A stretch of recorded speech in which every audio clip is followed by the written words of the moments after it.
Hi everyone, today we will talk about how to fix or how to solve Twitter corp. To know how to fix or how to solve Twitter corp, you should just go to settings like this. We will click. After that, in this page, we go to apps, default apps, app settings.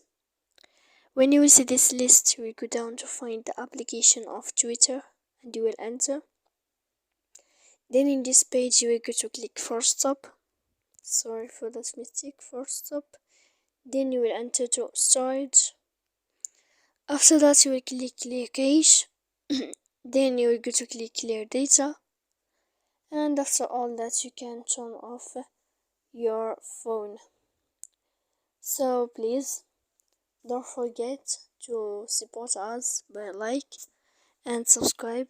See you next time in another video, and thank you for watching.